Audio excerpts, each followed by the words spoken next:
എല്ലാവർക്കും നമസ്കാരം. കുഞ്ഞൻ മത്തി കിട്ടുമ്പോഴത്തേക്ക് ഇതുപോലെയൊന്ന് പീര പറ്റിച്ച് നോക്കണം. സൂപ്പർ ടേസ്റ്റാണ്. ചോറിന് വേറെ ഒരു കറി പോലും വേണ്ട. അത് തന്നെയല്ല, ഒരു 4-5 ദിവസം കേടാകാതെ ഇരിക്കുന്ന ഒരു മത്തിപ്പീരയാണ്. അപ്പോൾ 1 കിലോ മത്തി, ചെറിയ മത്തിയാണ്, ഇടത്തരം, തീരെ ചെറുതല്ല, അതിലും മുഴുത്ത മത്തി. 1 കിലോ മത്തി വെട്ടിക്കഴുകി വൃത്തിയാക്കി അത് ചെറുതായിട്ടൊന്ന് നുറുക്കി വീണ്ടും കഴുകി വെള്ളം തോരുന്നതിനായിട്ട് കിഴുത്ത പാത്രത്തിൽ വെച്ചിട്ടുണ്ട്.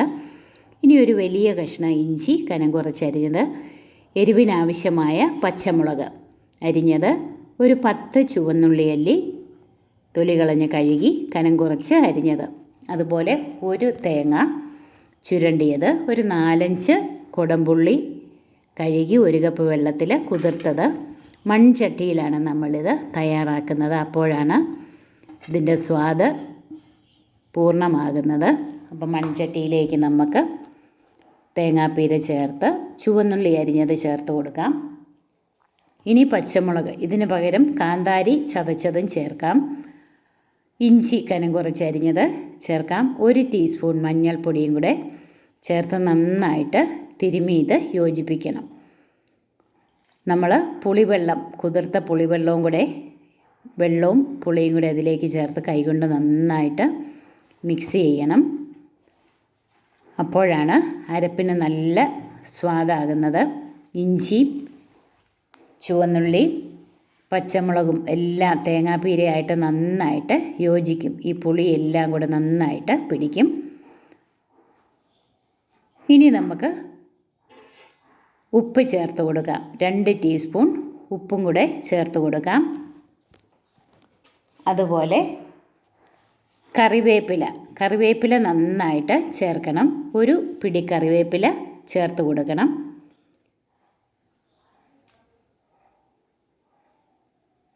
ഇനി നമ്മൾ കഴുകി വൃത്തിയാക്കി വെച്ചിരുന്ന, വെള്ളം തോരാനായിട്ട് വെച്ചിരുന്ന മത്തി കഷ്ണങ്ങൾ അതിലേക്ക് ചേർത്ത് കൊടുക്കണം. മത്തി കഷ്ണങ്ങളും കൂടെ ചേർത്തിട്ട് വീണ്ടും കൈകൊണ്ട് തന്നെ നന്നായിട്ട് തിരുമ്മി ഒന്ന് മിക്സാക്കണം. ഇങ്ങനെ ചെയ്യുമ്പോഴാണ് മത്തിപ്പീര നല്ല സ്വാദാകുന്നത്. അപ്പോൾ ഇനി കുറച്ച് വെള്ളം നമുക്ക് ചേർത്ത് കൊടുക്കാം. ഇത്രയും വെള്ളം പോരാ, ചട്ടി ഇങ്ങനെ ഒന്ന് ചെരിച്ച് നോക്കുമ്പം വെള്ളം കാണണം. അത്രയും വെള്ളം പോരാ, അതുകൊണ്ട് കുറച്ച് വെള്ളവും കൂടെ നമുക്ക് ചേർത്ത് കൊടുക്കണം. ഈ അരപ്പൊന്ന് വേകണം. തേങ്ങാപ്പീരയ്ക്കൊരു വേവുണ്ട്. തേങ്ങാപ്പീരയും മത്തിയും കഷ്ണങ്ങളും എല്ലാം കൂടെ നന്നായിട്ടൊന്ന് വേകണം. അതിനാവശ്യമായ വെള്ളം, നികക്ക വെള്ളം വേണ്ട, എന്നാലും ഒരുവിധം വെള്ളം വേണം.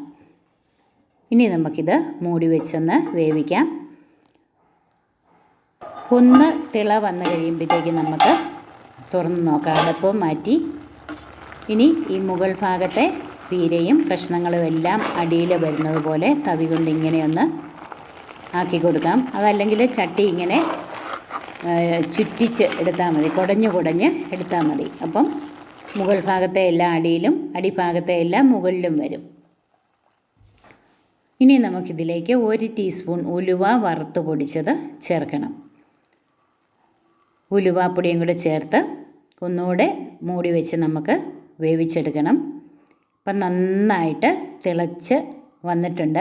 മത്തി കഷ്ണങ്ങളൊക്കെ ഒരുവിധം നന്നായിട്ട് വെന്തിട്ടുണ്ട്. ഒന്നുകൂടെ നമുക്ക് മുകൾ ഭാഗത്തെ എല്ലാം അടിയിലേക്കാക്കി അടിഭാഗത്തെ പീരയും കഷ്ണങ്ങളും എല്ലാം മുകളിൽ വരുന്നത് പോലെ ഉടയാതെ തവി കൊണ്ട് മെല്ലെ ഇങ്ങനെയൊന്ന് ആക്കി കൊടുക്കണം. ഈ വെള്ളം ഒന്ന് വറ്റിച്ചെടുക്കണം. ഒന്നുകൂടെ നമുക്ക് മൂടി വെച്ച് വേവിക്കാം. അടപ്പ് ഒരു പകുതി ഭാഗം അടച്ച് ഒന്നുകൂടെ ഒന്ന് വെച്ച് വേവിക്കുമ്പോഴത്തേക്ക് വെള്ളം നന്നായിട്ട് വറ്റിക്കിട്ടും. മൂടി വെച്ച് നമുക്കൊന്നുകൂടെ വേവിച്ചെടുക്കാം. അപ്പോൾ ചോറിനും കപ്പ വേവിച്ചതിനും കപ്പ പുഴുങ്ങിയതിനും ഒക്കെ സൂപ്പറാണ് ഈ മീൻപീര. അപ്പോൾ നമുക്കൊന്നുകൂടെ ഒന്ന് തുറന്ന് നോക്കാം. അപ്പോൾ നടുഭാഗത്ത് പീരയൊന്ന് മാറ്റി നോക്കുമ്പോഴത്തേക്ക് വെള്ളം ഉണ്ടോ എന്ന് നമ്മൾ നോക്കണം. കുറച്ച് വെള്ളവും കൂടെ ഉണ്ട്. ഇതുകൂടെ നന്നായിട്ടൊന്ന് വറ്റിച്ചെടുക്കണം. അപ്പം നമ്മുടെ സൂപ്പർ മീൻപീര റെഡി. അപ്പം ഒരു ദിവസം കഴിയുമ്പോൾ ഒന്നുകൂടെ ചെറുതായിട്ടൊന്ന് ചൂടാക്കിയെടുത്താൽ ഇത് 4-5 ദിവസം കേടാകാതെ ഇരിക്കും.